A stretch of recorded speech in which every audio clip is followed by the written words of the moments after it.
Thank you, Cheryl. Yeah, this public hearing deals with a residential TIF that was established to help support a project that's being proposed within the city limits.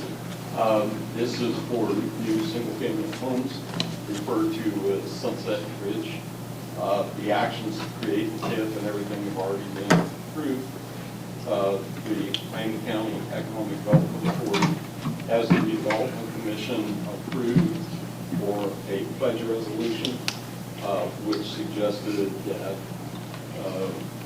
65% of the property taxes generated from this allocation are to be reimbursed back to Sunset Ridge for a period of 18 years. And so that is what we are considering tonight. We have a Resolution 9-8-25, which basically states that you have held a public hearing, which you received public input and answered any questions the public might have, and that in essence you're going to either make the recommendation or not make the recommendation to the City Council for approval of that pledge, the TIF pledge, as we discussed. So that Chairman, I would suggest maybe just open it up. We do have the two gentlemen that are the investors, Zach Black and Matt Choka, in the back. And if you guys, I know you brought some drawings. If you wanted to come up and kind of show those real quick. Yeah, no, you got to take them. Okay. Oh.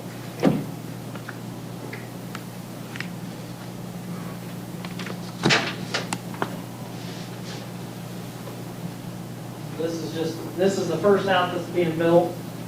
It's already started. They'll all be similar to this. And these are market rates and homes. Yep, all single family. Most will be one story. We don't have a two-story plan, but that doesn't mean that somebody won't want one. This is the proposed layout. It's not final yet, but this is what the development is going to look like. 33 lots, 14 acres. And that's kind of how it lays out.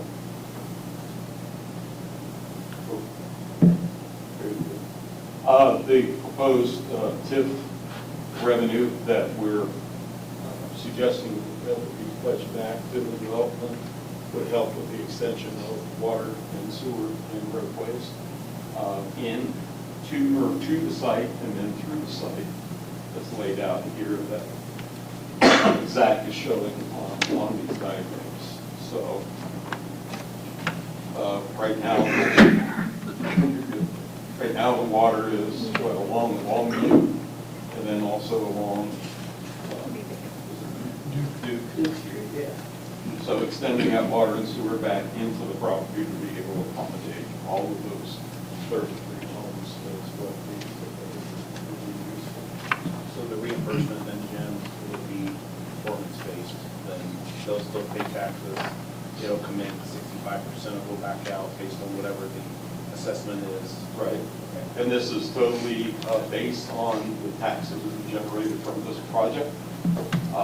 And so as property taxes are paid into, we will calculate whatever the 65% is and reimburse that back. Now, the difference with the residential TIF, different than just the regular commercial TIF, is that these homes may be owned by other owners. Well, they eventually all will be owned by different owners than Zach or Matt. They hope. They sell all of them.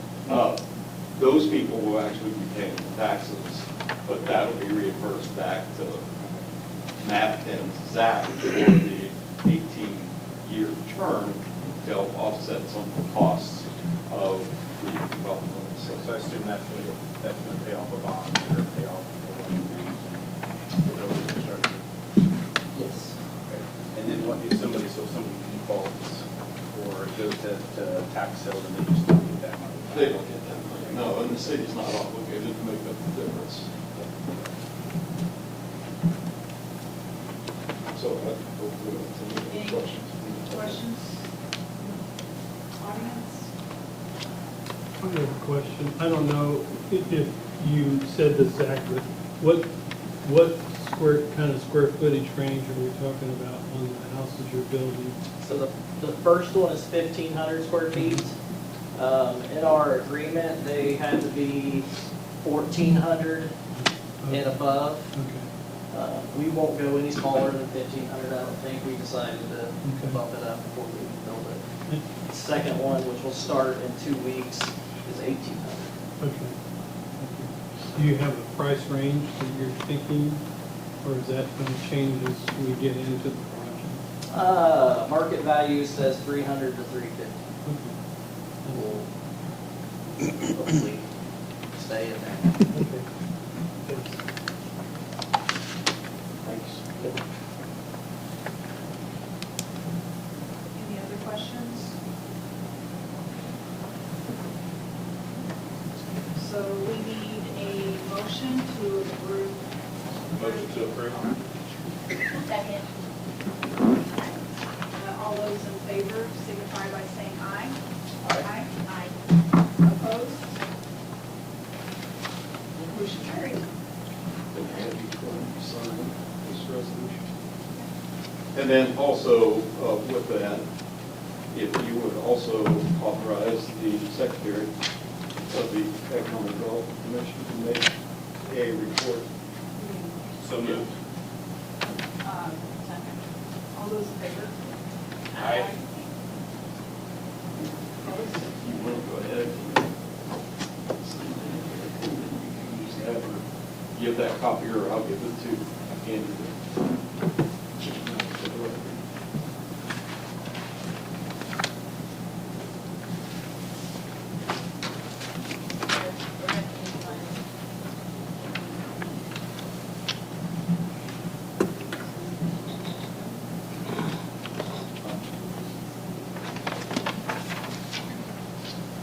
Motion to adjourn. The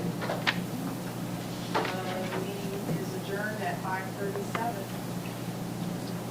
It is 5:45, September 8th, 2025. I'll call this public hearing to order.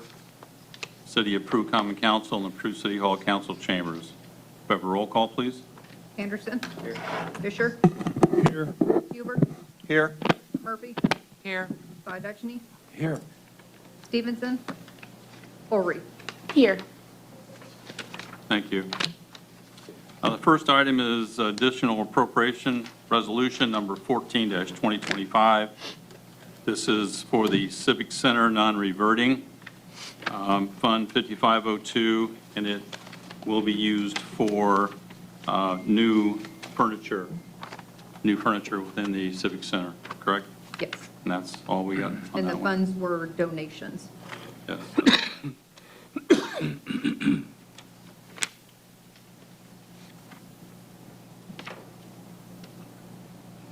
And these will come up again at the 6 o'clock regular meeting. At least this one will. The next is Resolution 16-2025, the City of Peru Common Council for the expense of the Peru Civil City, year ending December 31st, 2026. And we would be happy to answer questions. This will come up in the October meeting for vote.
I have a question. Yes, sir. This is really for Andrea. Andrea, you know, we got two ordinances, 18 and 22, that we just were given, you know, on salaries and stuff. Uh-huh. Is that in the agenda to be voted on? That's for next meeting. That's for the 6 o'clock meeting? No, that's for next month's. meeting. Oh, okay. I was going to say, That will come before you in October. got it.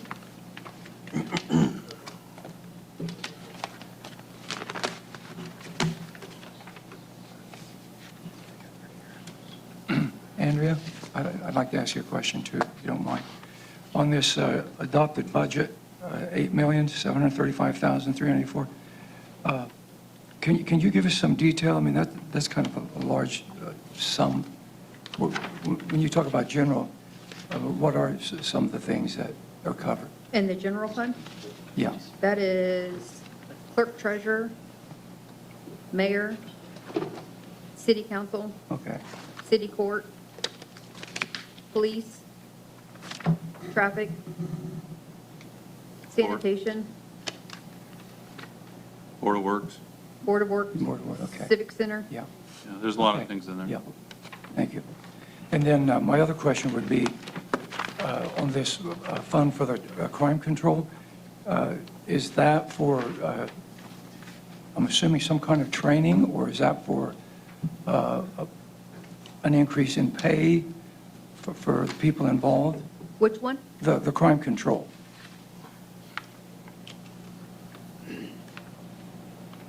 Isn't there a $5,000 on the budget for that, with the funding for the crime control? That's for anything police related. I'm sorry?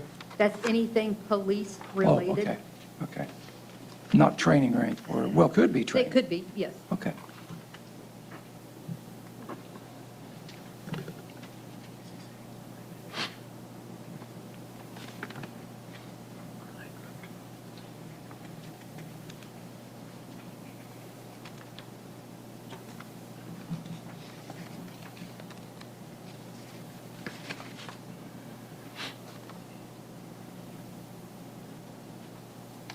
Okay. What next? Do we have any questions? If not, Nope. then this will come before the council in October. You have this information tonight, information we've already given you, Form 1 budget information to review. Will come before you in October. If there are no more questions currently in this public hearing, then I would need a motion to adjourn this meeting. I make a motion to adjourn. Second. Thank you. This meeting's adjourned. We'll re-adjourn at 6 o'clock for our regular scheduled meeting. It is 6 p.m. Monday, September 8th, 2025. I'll call this regular meeting to order, the City of Peru Common Council in the Peru City Hall Council Chambers. If you please rise and follow me in the Pledge of Allegiance, and then remain standing for the invocation by Pastor Brent Wedding. I pledge allegiance to the flag of the United States of America and to the republic for which it stands, one nation, under God, indivisible, with liberty and justice for all. Thank you. Pastor Wedding is not here, so please follow me. Heavenly Father, we just want to pause and give you thanks for this day and all the graciousness you've given us, Lord. We know you're a good God. We ask you to bless us tonight as we do the city's business. We ask that you give us guidance, wisdom, understanding, knowledge, Lord. Help us to make the right decisions to move this city forward. We ask these things in your name, Lord. Amen.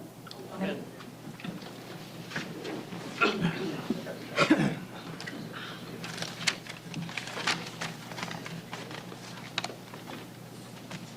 Roll call. Anderson, Here. Fisher, Here. Huber's here. Here. Murphy, Here. Dutchney, Here. Stevenson, Ulrich. Here. Thank you. First order of business is the reading and correcting the minutes from our regular meeting on August 4th. I make a motion that we suspend the rules and adopt the minutes as written. Second. Roll call? Fisher, Yes. Huber, Murphy, Yes. Spiedachny, Yes. Stevenson, Orry, Yes. Anderson. Yes. Thank you. We will begin with the committee liaison reports. Councilman Spiedachny? Okay, thank you. Just one thing I wanted to mention from the Civic Center committee agenda. There's a shindig coming up on September 27th. There'll be some food trucks there, entertainment, and so tours, if you want to attend that. And maybe Erica can add some stuff. And then the county council from August 19th. Just a couple things I wanted to pass on to the community. The EMA fund, the Emergency Medical Assistance Fund, was set at $2,288. Peru Fire Department, 700. Ice machine, 308. There were appropriations and transfers. Employee benefits coming in at 6,000. And the demolition of Grissom Inn, commissioners deemed it unsafe, was set at $177,000 for that demolition. And then I attended the commissioners meeting on September 2nd. Just something the public should be aware of, that in terms of the courthouse being a warming and cooling center, that is not 24/7. It's just during the hours that the courthouse is in business. Okay, that's all. Thank you. Councilman Fisher?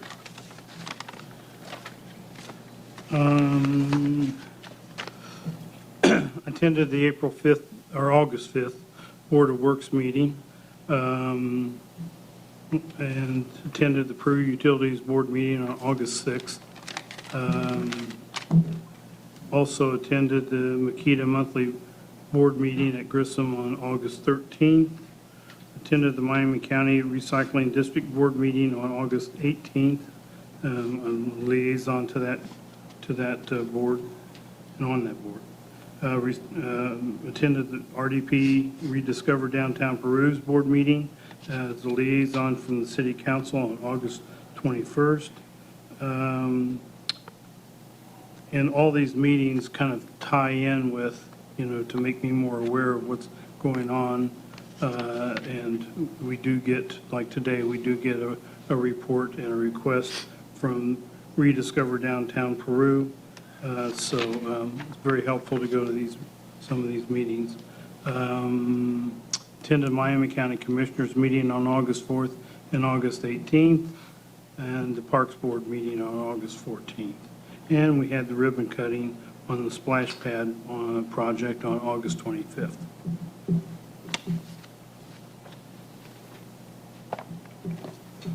Thank you. Councilman Anderson? Yeah, for the fire department, they had an August total of 98 runs, 9 fire, 59 medical, 10 gas leak, and 20 calls for service. And that's all I got. Thank you. Councilwoman Ulrich? Yes, the Planning Commission didn't have any items on the agenda, so we didn't have a meeting. The Civic Center, if everybody wants to come out on September 27th for the event out there for some food trucks and to see the Civic Center. Then the Peru EDC met this evening at 5:30 to discuss the Sunset Ridge project. And then I attended the ribbon cutting for the splash pad on August 25th. Thank you. Councilwoman Murphy? The Parks Board met on August 14th. The irrigation project at the golf course is going smoothly. As Erica said, the splash pad opened and everything is going well. Thank you. Councilman Huber? Has anyone elaborated anything about the splash pad in this report yet? Yeah, a couple people. Man, it's You're welcome. fantastic. I was skeptical at first because I know it was a big project, and I thought splash pad, that seems kind of silly, but if you were there the day that they cut the ribbon and let the kids go in there and play, it's incredible. And I go down there several times throughout the week, and anytime that it's open, there's kids down there right now. So it's great. I'm glad it's there. I think it's a great addition to the city. So however that started, whoever put that all together, I know it started before we got here. I think it's great. I'm glad it's here. But furthermore, that's just aside from my liaison report. I talked to Brian at the street department today. They got the new plow trucks in. I think they got 3 trucks. Yes. And they're installing the radios and getting the equipment ready for winter. Other than that, right now, they're working on a lot of crack sealing and things on the roadways in Peru. So that's where we're at with the street department. Talked to Kelly out at the airport. They had the final inspection on the groundwork on the South T hangar project. It went well. He said there's a few things they have to dial in, but other than that, it's great. No date set for next year's open house. That will come later. And he also stated they are working to plan a bus trip to Kalamazoo Air Museum in November. Had a trip planned last summer, or maybe I think in the spring, and did not get enough attendance, and it takes quite a few people to get that bus rolling to go there. So once that gets announced, more information, we'll share that, and hopefully the word will get out through social media and whatnot, maybe fill a bus to be able to make that successful. Talked to Greg at the Animal Control. He did the second Saturday event in August. He said it was a good time, had some good response. He's going to be at the Artisan Fair in October at the Picker's Place. Right now, we've got 5 dogs in the shelter and 2 on test rides at people's homes. And as of right now, that's all I've got. Thank you very much. Appreciate everything from the council as far as liaison reports. We'll move into old business. The first item on old business is additional appropriation resolution number 14-2025. Do we have a motion to consider? Make a motion to consider Resolution 14-2025. Second. Roll call? Huber, Yes? Murphy, Yes. Sadechny, Yes. Stevenson, Ulrich, Yes. Anderson, Yes. Fisher. Yes. Thank you. As you heard in the public meeting, this is for the Civic Center out of non-reverting funds for new furniture for the main living area at the Civic Center. Have any questions or discussion regarding this?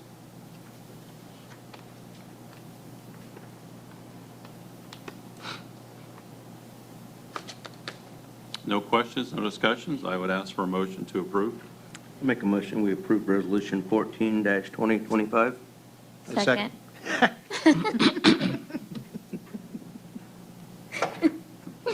Roll call? Murphy, Yes. Sadechny, Yes. Stevenson, Ulrich, Yes. Anderson, Yes. Fisher, Yes. Huber. Yes. Thank you. Next item on old business is the appointment by the council of a new member to the Board of Zoning Appeals to fill a vacancy. I will turn this over to Tim Fisher. Yeah, this position would replace Mike Wilson. It's been open for a couple of months. And there have been a couple of requests out for council people. It's been a while now for, nominations or to find somebody that would be interested in this.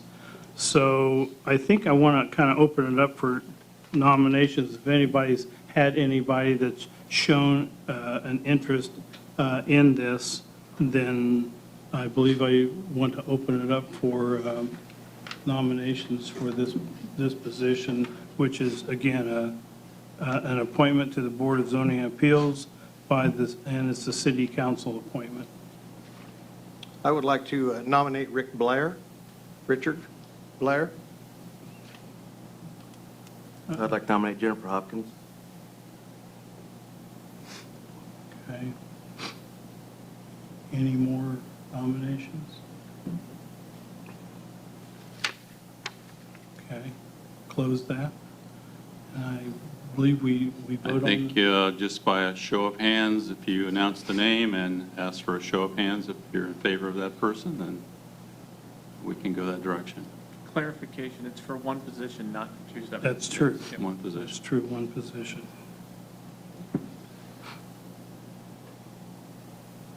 So everyone votes once. Okay. So those in favor of Rick Blair, raise your hand. Okay. And those in favor of, We got three, okay, oh, I'm sorry. We have 1, two, 2, 3. and Tim, are you voting? Yeah, I'll vote. Okay, I just want to make sure we get And those everybody in- voting. Yes, and so 4. And those in favor of Jennifer Hopkins? Oh.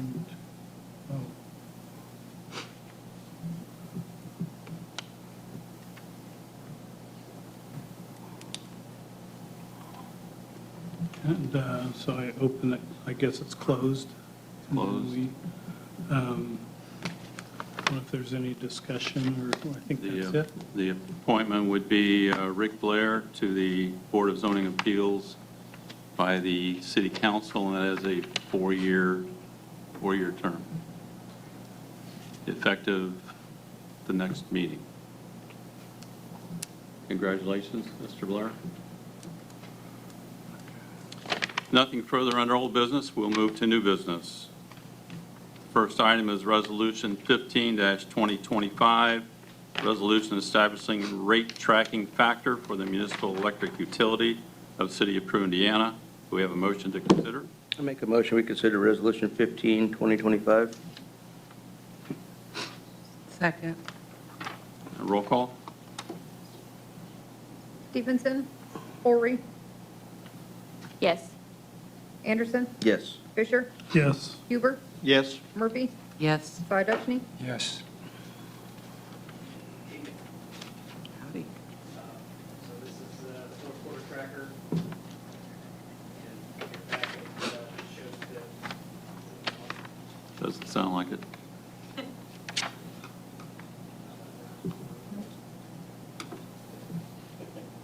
grab the other one. I'll just talk about it.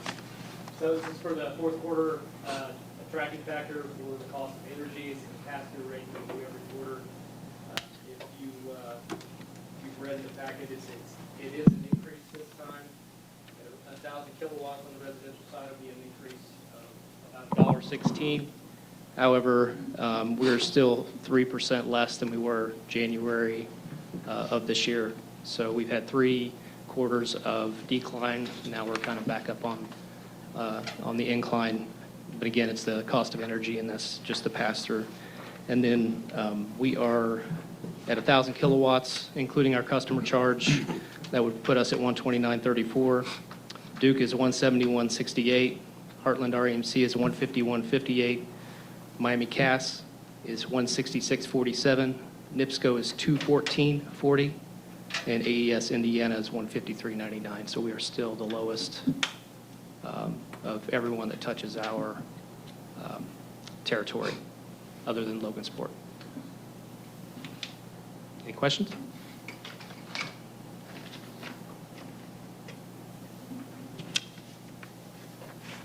Comments, questions, or discussion regarding this resolution? Thank you. Thank you. I would ask for a motion to adopt Resolution 15-2025. I make a motion, we adopt Resolution 15, 2025. Second. Roll call? Horry, No. Anderson, Yes.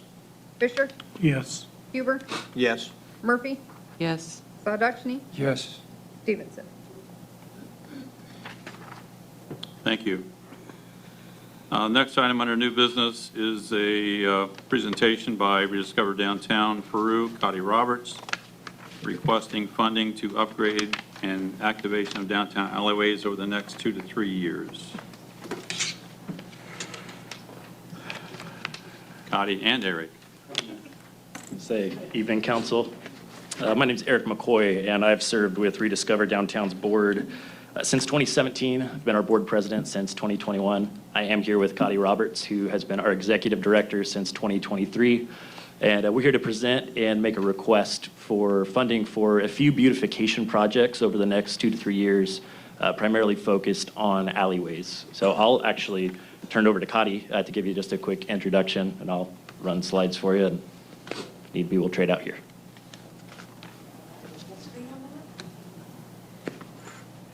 Hello, everybody. Thank you for your time today. A lot of you already know me, and a lot of you are already quite familiar with Rediscover Downtown Peru, but for those of you who aren't, and for the general public who might not be, we are a Main Street affiliated organization, which means we are Indiana accredited organization. We operate under the Office of Community and Rural Affairs as a strategic initiative of OCRA, and so there is a state coordinating program called Indiana Main Street. There is, since 1986, Main Street has established an approach called the 4 Points approach that is based upon these 4 points that all kind of hold hands. So we focus on economic vitality, design, organization, and promotion, and within that you can kind of see a little bit of what we actually focus on. There's lots of different ways you can interpret those terms, but we actually focus on things that you would probably be most familiar with, such as our commercial facade improvement program. There's some numbers that we have for you on that later. We have promotion as our events, like Cold Border Festival, Second Saturdays, and in general, the marketing and promotion of RDP, as we like to call Rediscover, Downtown Peru, and the downtown district itself. Kind of want to breeze through this piece of it so we can get to the meat and potatoes of everything else. But basically, this approach dovetails beautifully with the downtown revitalization plan. The latest one, thanks to Makita and the city and some other folks, was done in 2022.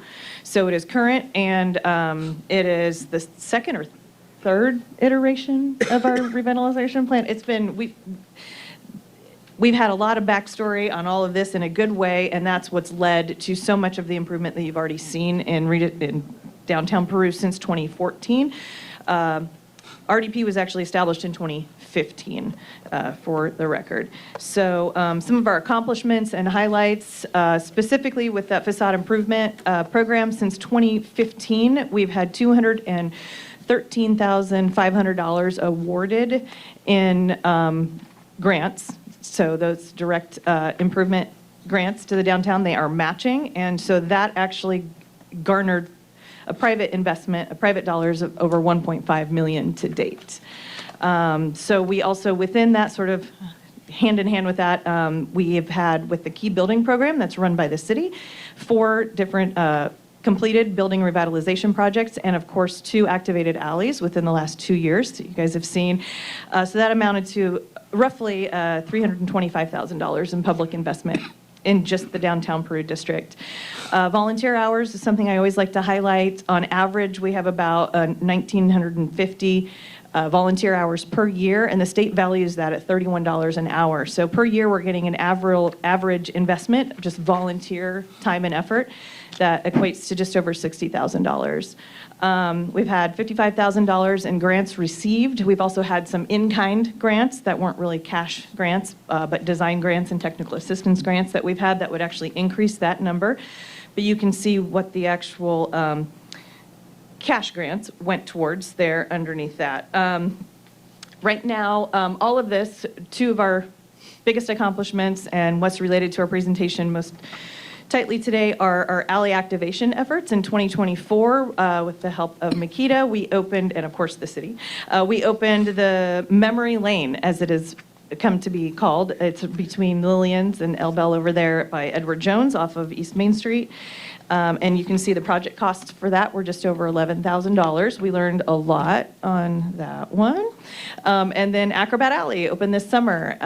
And you can see the costs on that one and how much more you can do with over double the money. And also some people, such as our electrical guys, seem to be doing in-kind work for us, which is amazing. So judging off of all of that, we want to talk about the economic impact of this, which a lot of people, we've had some questions. Why alleyways? Why pocket parks? What does it matter? And the most direct economic impact of these types of projects, which our revitalization plan speaks to, but that's over 100 pages, so I'm not going to ask you to dig through that to find it yourself, but is called the proximity principle, which sets properties located nearby projects like pocket parks and green spaces and activated alleyways see a significant increase in their value. But it also naturally increases foot traffic, and that boosts local businesses. It also helps to attract. It's a major selling point when you see the quality of life and community well-being is a commitment for the city, then it becomes a major selling point for everybody. And, just doing a random green space or, a random place of benches is one thing. But when you combine intentional placemaking, which goes beyond kind of nice beautification, and it takes really into account the entire community's needs and character, then you add intentional storytelling on top of that to connect our past history, which is very, very rich and special in Peru, Indiana, with today. Basically that connection, when people are connected to the history and the story of a place, they are more likely to spend time and money there. So that's another historic preservation is the other last piece of that, which kind of breathes in new life to neglected urban spaces. So rather than kind of just letting them become symbols of decline, they connect our heritage and create a tangible link for us. So those are kind of the economic impacts that you don't necessarily see just with dollars. So we do have a really specific ask for the council today to consider. And I didn't know, Eric, if you wanted to take it from here, and I will. Oh, I didn't introduce. For the council's awareness, and I guess for the public's awareness, we do have our liaison, Tim Fisher, who attends our board meetings and has been aware of this request. We also met with various council members in advance of this meeting to discuss these projects coming up. But there are 2 to 3 projects that we are requesting funding for today over the course of the next 3 years. The first project is in coordination with Makita to create a pocket park at 67 South Broadway. In just a moment, we'll show the existing condition of that lot and the proposed solution. This has actually been a project that Rediscover has been working on since, I believe, 2017 and was delayed for various reasons, and now we're reintroducing. For the remaining 2 years, we are also requesting additional funding for 2 more alley activations. So it is a total request of $20,000 over the course of those 3 years. Or 60 total, yeah, however the council sees fit if you should approve it. We are partnering with Makita on this as well. They have offered annual funding towards these projects in the past. So essentially, this is some short-term projects we're asking to make beautification improvements in the downtown. We've found, as you saw in that first alleyway, that $10,000 can only get you so far. And so we're requesting those additional funds, particularly to try to continue to improve these areas. If you want to flip through to 67 South Broadway, that is the pocket park that I mentioned. Unfortunately, there was a building that needed to be torn down there several years back. And if you can go on to the next one, you'll see the proposed solution. This is the visual that was created back in 2017. So we are in the process of reviewing this plan and updating our associated numbers. But our estimated cost is at least $24,000 on this project at that point. Likely more as economic factors have changed since 2017. But this is just a preliminary concept for the work that we are requesting funding for. This would be our project in 2026 should it be approved. In addition to that, for the remaining 2 years, I mentioned there are alleys on our courthouse square that we're requesting funding for. The 2 that we have targeted next are the north-south alleys that run behind the Miami County Museum and the north-south alley that runs between where Garden Gate Cafe and Berkshire Law are located. In comparison to the other alleys that we've activated, these are going to require more surface work. There's a lot of stormwater issue in the area that will raise the costs of actually improving the walkability in these areas. But our intent really is to create a more walkable downtown, to partner with the other downtown investments that new developers are making to continue to increase our pride of place. And so you can see as we keep moving through, some of the existing conditions alongside both the north-south alleys that I mentioned and the east-west alley that meets them. Obviously, there's stormwater issues there that we hope this will help mitigate as well. And if you go to the next one, there are some rough concept images. The way that our board has approached these projects in the past is we have a design committee that meets and specifically focuses on these projects, puts together a general theme and concept, and then brings it back to the board for full approval. So we would do that for these alleys as well. These are just general concepts of what could be done in alleys like this. The final thing that's in your packet here as it relates to grant opportunities, this is adjacent to our request tonight, but Rediscover is also pursuing a community block development grant called the Main Street Revitalization Project Grant. This specifically goes towards streetscapes and similar beautification-related improvements. So one side benefit, should the city be open to funding this request, is these dollars may also be used as a match for that grant in the event that we're awarded it. So should we pursue that grant further, we'll be back at a later date with that specific request, but we wanted to make the council aware that that is an additional benefit to these funds.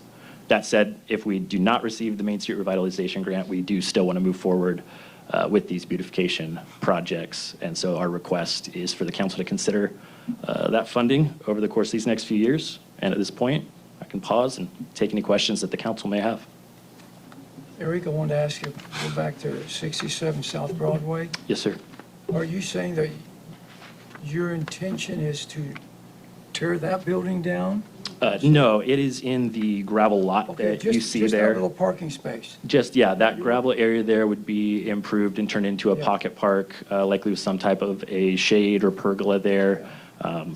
Parking has been discussed as an option there as well, but Yeah. turning that into a green space for the community to Have use. you discussed maybe doing a mural on that building there? Something like that? We have, yep, and I believe that there's still potential redevelopment coming towards that building, and that's a piece of our plan, again, in collaboration with Makita, to hopefully add some public art there as well. I like that idea. So, And I know I keep asking this question, but that building, the fire, whatever we call that building, I forget the address, 67? 7173. 7173. That definitely is going to be developed, or at least there's a plan on the table. I'm thinking about this pocket park. What if that doesn't get developed? I hate to put a pocket park there and then find out that building, just sits there as it is, and I'm just a little concerned about that. I don't, that's my question. Eric, is there an active business right in that building there? There's not currently. There is, I believe, a developer who's considering that property, rather, and in collaboration with Makita, we've been informed that that should move forward. I know they're here today as well. Yeah, Jim? Yeah, that project's been, that building has been purchased, well, Jim can say. Yeah, Tim, to address your question, I think we don't want to make those improvements in the parking part, or into that pocket park, or say that 3 times real quick, until there is a developer that has agreed and partnered with the community for the rehabilitation of that building. Because that's why we haven't done it yet. Yeah.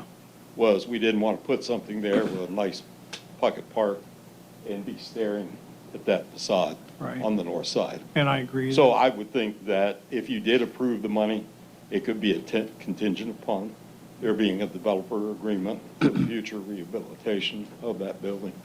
Okay. Otherwise, if we don't find it eventually, we're going to have to look at Right. possibly tearing it down. Yeah. And have a big pocket park. A bigger, we just have to expand the pocket park. The whole pocket. Okay. And then your plan is that, well, hopefully by 2026, or we'll know, or at least by spring of 2026, we'll know where that building's,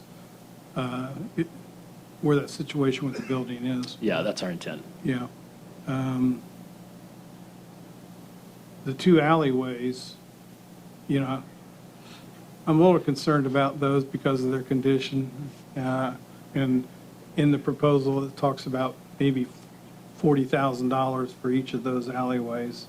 And I can see how it would cost that because, you know, I've seen, you know, the floor of those alleyways and so on. But, you know, $40,000 is kind of hard per alley. It's kind of hard for me personally to swallow when we have a lot of other competing requests. But I understand. I understand. So I'm just sharing my thoughts. You know, unfortunately, with these alleys like Wabash, you know, they have these alley activations, but the alleys lead from one business area straight through to another. And that's another, you know, a thing with these is they lead right to another alley, you know, and it's just the way it's laid out. It's unfortunate that we didn't have something that, you know, went through from one business, you know, or say from 5th Street to 6th Street or something like that, where you're going from one place to another. But, you know, it's just not the case. Well, I'm just going to, actually, the one to the right between Garden Gate and Berkshire, the picture on there, that actually does go all the way from 5th Street to 6th Street. But if we really wanted to, that alley actually continues all the way to Ewing, which is a nice residential entry point to the downtown. We do see a lot of pedestrian traffic in that particular alley already. And, you know, we do have a large cluster of businesses right there on that North Broadway block. So leading directly from the courthouse square, it kind of gets halfway of what you're saying. Yeah. It's kind of the backside of things, but it is ease of access. Yeah. But we still have the east-west alley that's being utilized, so that kind of, you know, throws a little dent into it. But For what it's worth as well, we didn't include it in this presentation, but we did have a study done through Ball State University that really highlighted the unique nature of our courthouse square. And that's one reason we've targeted these alleys that kind of stem off of it, because it's a unique thing for our community to have that preserved historic courthouse as well. I have a question. You have this price here. Where did that number come from? I mean, and like the stormwater problem that they have down there, has that been like addressed with the city to find out if that's even fixable? Because I know that there was problems when 7 Pillars was done, the water in the back, and I don't know how much can actually be done and what dollar amount that would be, and if 40,000 even come close to touching the stormwater part of it. So we have had initial conversations with Peru Utilities regarding stormwater. For the north-south alleys, it's a little easier because you just need to pitch it down back to the street, essentially. What you're referring to with the 7 Pillars project is a little more complicated. It's essentially the grading there doesn't reach a high point in the middle of the alley, so it can tend to pool. Well, then there's no drainage out in front nor in the back because it raises there and they shot the water to the east on that property. So this is essentially a rough estimate we've had talking to some contractors, but we do not have the firm numbers. Okay. It's really just kind of looking, if you go to Acrobat Alley, we didn't have to do any of that Right, groundwork. working on those. And we were around 20,000, 25,000 with all the additions we added. So if you add another 20 or so on top for potential groundwork is roughly how we got to that number. Okay, thank you. And I would actually say that the number of what we're asking the council for and what we put out there for pocket parking per alley does not include mitigation of this east-west alley. That would be an additional scope that we would ask the city to consider looking at. But we didn't think that's not included right now. mitigation of the east-west alley. Of this storm Oh, runoff issue that you're looking at there. So for the beautification, we're looking at the north-south alleys that lead Yeah. up to that. Yeah. This would be a different project that we are not yet requesting funding yeah, for. yeah. So do you have if you had to choose between those two alleyways, do you have a preference on which one is more, would be a better, I guess, it's in better shape and would might be the best of the two? Our current discussions, again, with Makita and collaboration, has been for next year to focus on the Pocket Park, Yeah. and then into '27, Okay. likely focusing on the north-south alley between Garden Gate and Berkshire Law. It's a little more of a straight shot in terms of developing. Then beyond that, we would look at the additional north-south behind the museum. And also because that is the one that does connect more bits of downtown than Right. the one behind the museum. To your earlier point.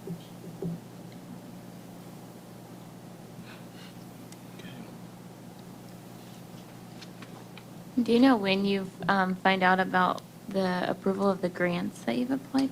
So the larger grant that I was referring to does not open until next week and won't be awarded until December of this year. Okay. Actually, we'll find out, the final application is due in December. We'll find out in early, mid-February, who's awarded the grant. Okay. And if that grant goes through, then are these projects included in that, or?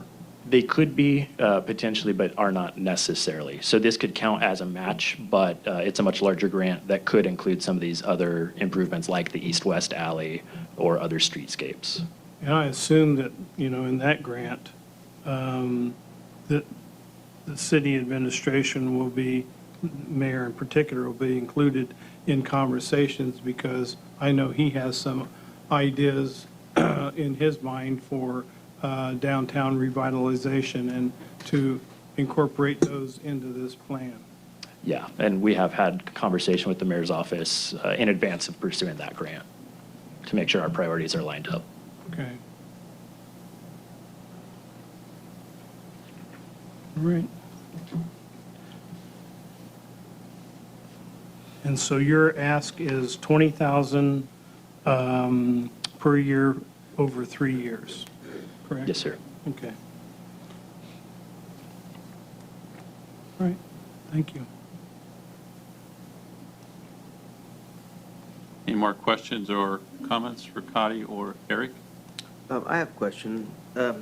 If we were to approve this, is there any way we can write this up to where, like, if, say, one of these alleys or it's just going to be way out over budget to where it just doesn't get used, or like Jim was talking about, if the Pocket Park, if somebody don't take over that building, then we're not going to put the money into something like that, but put it in individuals, so we're not just putting it out there and then, dumping 60 of it into one alley because we went over and we've already started it.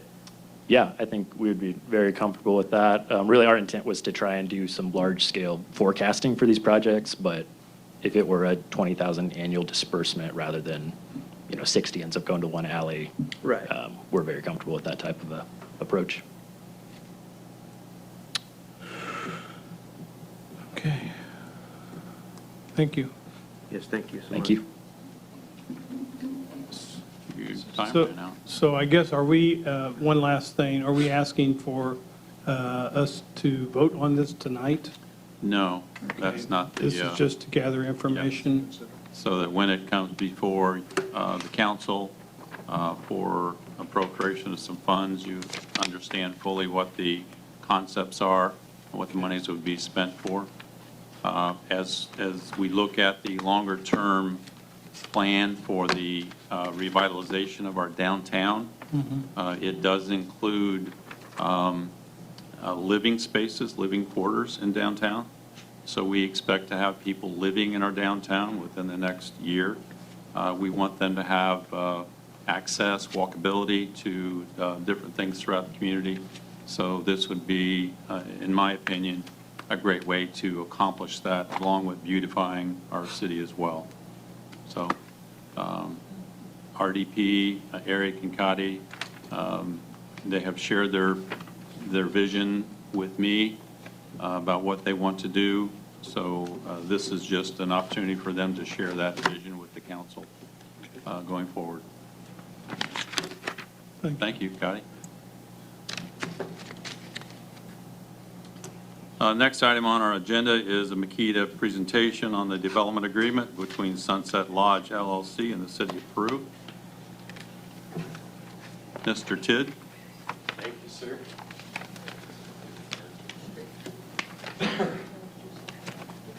Good evening. Again, Jim Tidd with Miami County Economic Development. We're here tonight to present a development agreement between Sunset Ridge LLC, who the two principal partners that are involved in that development are here with us tonight in the back, Zach Black and Matt Chilcutt. We have been working with them on a project to construct 33 single-family homes within the city limits of Peru, specifically up along Longview and Oak Streets. There's property there that they own. Again, these would be single-family homes and would be market rate single-family homes. To be able to accommodate these 33 homes over a period of time or to be successful, there's a substantial amount of site work that has to be done on the area or in the area, and also the extension of water and sewer and roadways from its current location throughout the total developable area. So this developer agreement sets forth certain terms for a potential forgivable loan of $250,000 that would be provided by the city as a loan, forgivable loan, back to Sunset Ridge LLC. The terms of that, again, the owners, Sunset Ridge LLC, is agreeing to build 33 new single-family homes ranging in size from 1,500 up to 2,000 square feet. They'll be constructed on at least quarter-acre lots. Their total investment over the period is about $10 million. So this agreement also stipulates that the forgivable loan, meaning that if the city does approve this developer agreement, the city would provide the $250,000 up front in cash, and that $250,000 would be forgivable over a period of time. Specifically, it would be forgiven at a rate of $25,000 per year for a period of 10 years, so long as the developer is determined to be in compliance with the project. So, and to be in compliance with the project, they have agreed to build at least a minimum of 2 homes per year. Not to say that they can't build more, but in negotiations with them, they were concerned over the availability of contractors to be able to build the homes, but they at least have guaranteed at least 2 homes per year. If for some reason they do not meet that 2 homes per year, then as part of the compliance review committee that the city has, they would evaluate this on an annual basis. If they were determined to not be in compliance, then they would reimburse the city back $25,000 for that particular year. If they're found to be in compliance with at least 2 homes, maybe 3 homes, then they would be $25,000 of that would be forgiven for that particular year. So that is if, and again, the thought here is that once they reach, in our opinion, in working with the developers, once they reach a total of 20 homes, I mean, the city has clearly, in our opinion, made their return on investment. 20 new homes in the city with people increasing the population, shopping in the city, and those kind of things were, to me, is a successful project. So once they do reach 20 homes, and if they build, in other words, 3 homes per year, and they reach that number in 7 years, then the total $250,000 would be forgiven. But as long as they meet a minimum requirement of 2 homes per year, and that's all they do, then it would take 10 years to reach that 20 home mark. So again, would present this developer agreement between Sunset Ridge LLC and the city of Peru. Again, it specifies what the owners will do, what the city will do.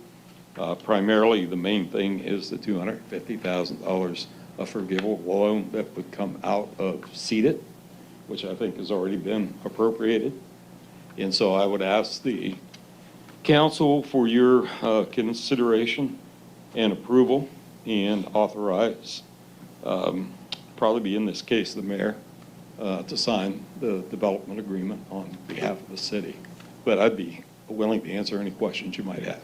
Yeah, Jim, just for clarification, so we have this 250,000 out of CEDAT that we earmark for this, but we pay $25,000 a year out of that 250? No. No. You pay the full 250 up front.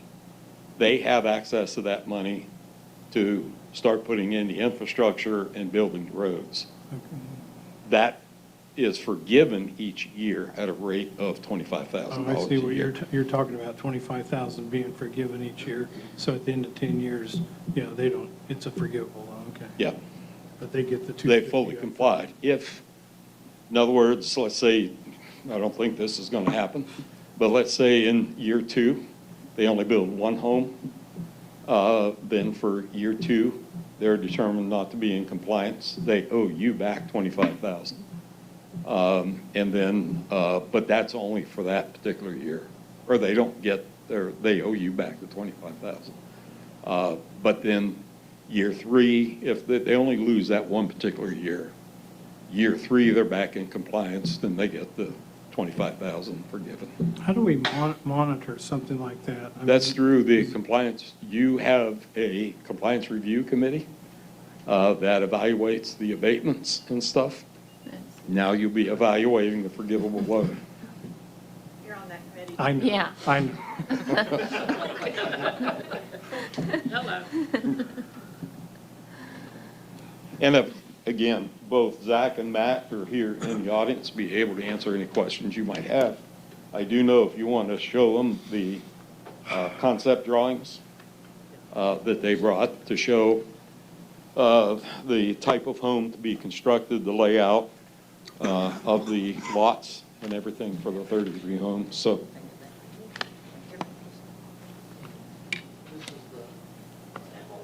This is the first house that's being built right now. Hey, Matt, This is what the development will look like. can we see that? Thank you.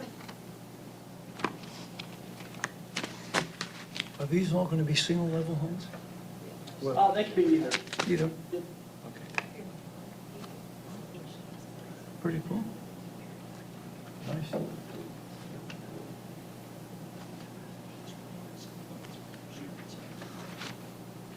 any other questions the council has as relates to the developer agreement and the forgivable loan?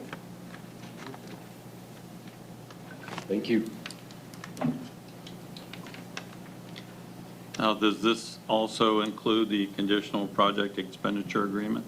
No, that's the next one. So Okay. this is only on the forgivable loan, All not right. the. So is this, does this require a council vote for their approval for us to sign this document?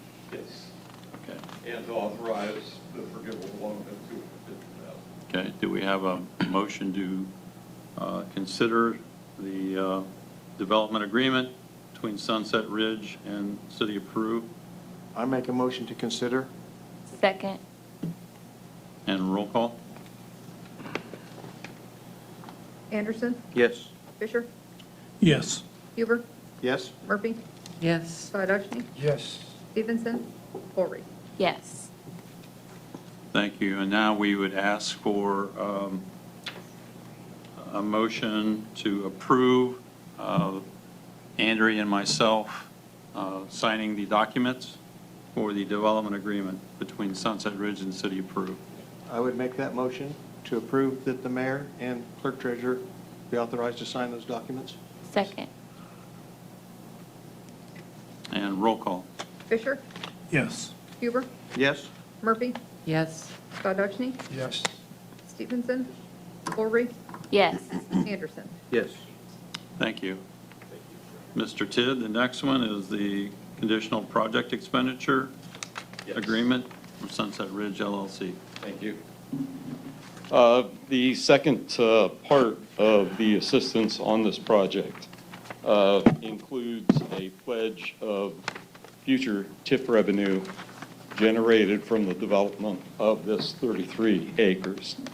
Before we get into that, the Peru Economic Development Commission held a public hearing at 5:30 this evening to discuss the actions of the Miami County Economic Development Authority. Our authority pledged or recommended the pledging of 65% of the real property taxes paid through this development back to the developer for a period of 18 years.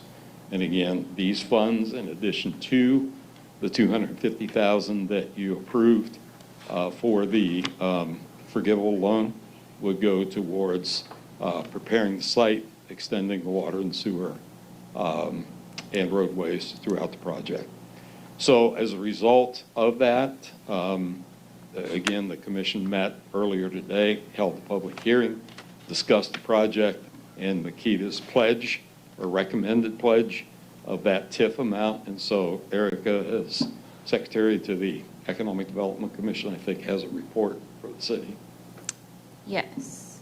The City of Peru Economic Development Commission proposes to recommend to the Peru Common Council that it provide payments of certain conditional project expenditure agreement to Sunset Ridge LLC for the financing of certain economic development facilities in the city of Peru, Indiana. The proposed economic development facilities consist of new construction of 33 single-family homes, which is in the Sunset Ridge Residential Development Allocation and Development Area. The commission estimates that no public works or services, including public ways, schools, water, sewer, streetlights, and fire protection, will be made necessary or desirable by the projects because of any such works or services already exist or will be provided by the project or by applicant or other parties. The commission estimates that the total cost of financing the project will be substantial, of which the city portion will not exceed the aggregate amount of 65% of the available tax increment relating to the project each year for a period of 18 years. The commission estimates that the project in the near term will create approximately 5 to 10 new jobs, and in the longer term will result in the creation and retention of more jobs in the city. The commission finds that the project will not have a material adverse competitive effect on similar facilities already constructed or operating in the city. And this would be, this was adopted on the 8th day of September of 2025. Thank you. So at this time, based on the recommendations of the Miami County Economic Development Authority with its pledge resolution, and then also the public hearing and the resolution adopted and approved by the Peru Economic Development Commission, we had asked the council if they would consider this ordinance, whereby the ordinance basically identifies 2 or 3 documents that are identified in here. One is basically what's called a financial agreement. This financial agreement is between Sunset Ridge LLC and the city of Peru. It basically outlines just exactly what Erica was talking about, that each year the property taxes that are generated from that project will go into the residential allocation fund for the Sunset Ridge allocation area, and 65%, subject to you approving this tonight, 65% of that then will be returned to the developers. The other document that's referenced in the ordinance is the conditional project expenditure agreement. This is more like, this is the document that I'm referring to that I think is in your packet. This actually acts as a bond. It's a form of bond whereby, subject to your approval, we would, this is the document that would actually spell out the 65% or the 18 years. And again, I want to reiterate that this is no risk to the city. This is solely based on the property taxes that are paid by the project. So if for some reason somebody doesn't pay their property taxes that goes into the allocation fund, then there's no reimbursement for that amount. So the city doesn't have to make up any property taxes that are not paid through this project. So it's limited to just those property taxes that are associated with this project. I do have a question I should have asked before. It was my understanding that there's some property that is west of Duke Street that is county-controlled. Is that property annexed in, or am I completely wrong on that? No, you're right, but this is not part of that. This is not part of that allocation area. The allocation area is basically, I think it was the 2 parcels that you guys have ownership of. Well, so that just struck me, and I thought, hold on a second. Okay, thank you. Nope, not a problem. Any other questions? So basically, what I'm asking the council to consider is the adoption of ordinance number, what would be this ordinance? It's 21-2025. 21? 21-2025. This is an ordinance authorizing the entering into a conditional project expenditure agreement with the City of Peru, Indiana, Sunset Ridge LLC, and the disposition of proceeds thereof to the Sunset Ridge LLC, and authorizing and approving other actions in respect thereto. So basically what you're saying in this ordinance is based on the recommendation of Makita with the pledge, based on the findings and recommendation of the City of Peru Economic Development Commission, you're agreeing or authorizing the city to enter into the conditional project expenditure agreement and the financing agreement to support Sunset Ridge LLC. And with that approval, you'd be authorizing the mayor and Andrea to sign the appropriate documentation. I have a question on the 18 years. If it takes 10 to do it, so that last one, there's only going to be 8 years of that particular, like, last builds? Like, they wouldn't get it, I mean, obviously, there's not being paid on a property that was not put into place? Or does it start 18 years after that last one was done? No, it starts 18 years when the first taxes are paid into the tax allocation area. For the whole total project? For the whole total project. Okay. So, you know, it might be, so going back to your question, Steve, the 18 years starts with the first taxes deposited into the allocation fund. So let's assume that this first house is under construction. You know, it doesn't go on, probably will not go on to the tax rolls until January of 27, payable in 28. So the first taxes that would be paid out would be 2028 under this agreement. And so that would start the 18-year clock. Okay. Thank you. Thank you. So do we have a motion to consider ordinance 21-2025? I make a motion, we consider ordinance 2025, or 21-2025. Second? Roll call? Saudachny? Yes. Stevenson? Ulrich? Yes. Anderson? Yes. Fisher? Yes. Huber? Yes. Murphy? Yes. Thank you. If there's no further discussion or more questions, would ask for a motion to approve ordinance 21-2025. I make a motion to approve ordinance, I just lost it, 21-2025. Second. Roll call? Stevenson, Lori, Yes. Anderson, Yes. Fisher, Yes. Huber, Yes. Murphy, Yes. Sidotchny. Yes. Thank you. Moving to communications, do we have any communications from the council? Communications from the audience? Seeing nothing further, we'll move to adjourn. I need a motion to adjourn. I make a motion, we adjourn? Second. Thank you. This meeting's adjourned.